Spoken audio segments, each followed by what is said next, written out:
Une fois la liste apparue, le secrétaire général du Parti de Libération Nationale, Ammar Saadani, a conversé sur la manière et le choix des désignations des personnes au sein du comité central et que le Congrès seul avait l'aptitude de désigner.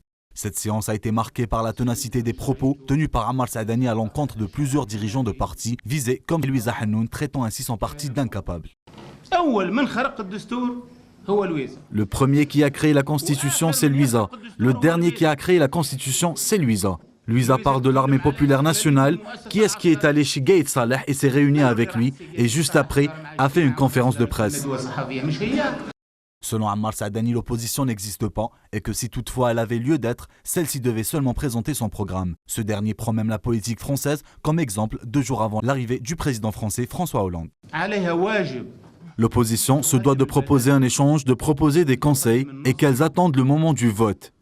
Le président Hollande n'a que 30% du peuple français à le soutenir, mais ils ne se sont pas acharnés contre leur gouvernement. C'est avec diplomatie qu'Ammar Saadani a refusé la nouvelle alliance à laquelle a appelé Ahmedou Yahya, jugeant cette initiative de précoce. L'alliance peut avoir le jour après la constitution du Front et doit être dirigée par le FLN uniquement pour le soutien du président de la République.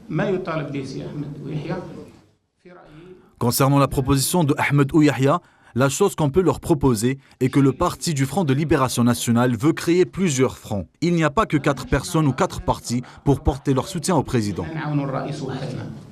Lors de la conférence, le secrétaire général du Parti de Libération Nationale a précisé que le parti adjoint une majorité de femmes, près de 1200 membres, une première dans l'histoire du FLN, et a aussi réitéré son soutien à l'armée populaire nationale.